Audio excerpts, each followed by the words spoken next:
Isang mapagpalang gabi po sa ating lahat. Muli ako si Nia Espasyan and welcome to our daily devotion with Pastor Russell Ocampo. And today our devotion talks about sapat ba ang iyong paniniwala sa Diyos. So our concept is all about faith. So yung pananampalataya ay ang pagtitiwala at pagdepende sa Diyos batay sa kanyang salita at mga pangako.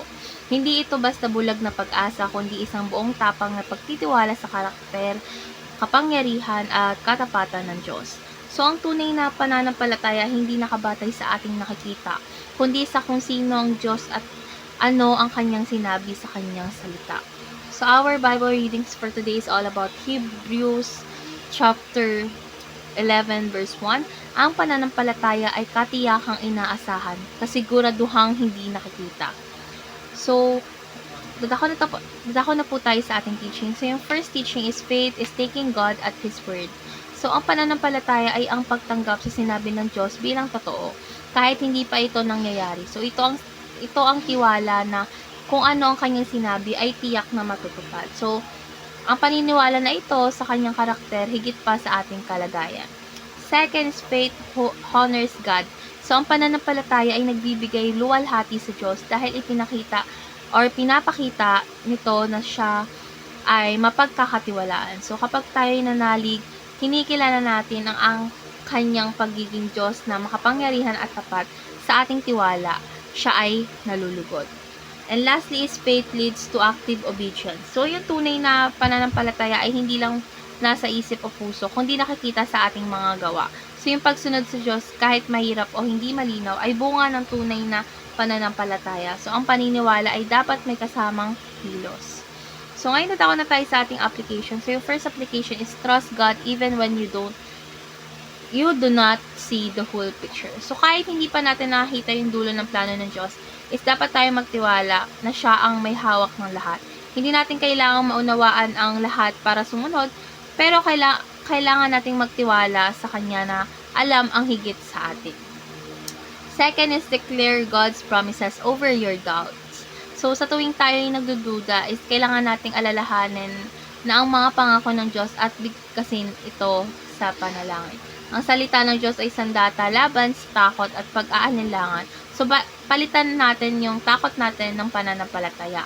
And lastly, is walk daily in obedience as a response to faith. So, yung pananampalataya ay pinapakita sa araw-araw na pagsunod sa maliit man o malaking bagay. Hindi ito isang beses lang ginagawa, kundi isang lifestyle. Kumbaga, nasa routine na natin. Tuwing sumusunod tayo is pinapatunayan kasi natin na tayo tunay na nananalig kay Lord. So, ngayon dadako na tayo sa ating last part, which is our discussion. And our discussion talks about what does it mean to live by faith and not by sight in your daily life.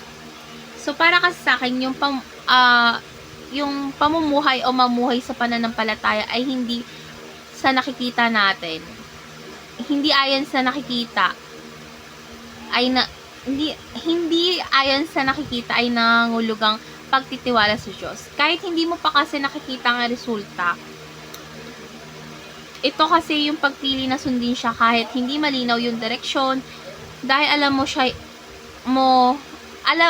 mo siya ang may hawak ng buhay natin. So, yung araw-araw is maaaring hindi natin makita ang sagot sa ating mga panalangin o ang katuparan ng ating mga pangarap.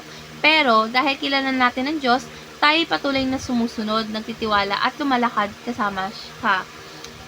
Ito rin yung pagtanggi na paikuti ng buhay sa damdamin, takot o kondisyon at pagpiling kumapit sa katotohanan ng kanyang salita. So, let's pray na po. Lord God, maraming salamat po sa biyaya ng pananampalataya. Lord God, tulungan mo po kaming magtiwala sa iyo kahit hindi po namin nauunawaan ang lahat. Lord God, palakasin mo po ang aming loob sa mga panahon ng pangangamba at pag-aalinlangan. Lord God, nais po naming mamuhay hindi ayon sa aking or sa aming nakikita, kundi ayon sa iyong salita at pangako. Lord God, itanim mo po sa aming puso ang tunay na pananampalataya na may pagsunod. Pangalan ni Jesus. Amen.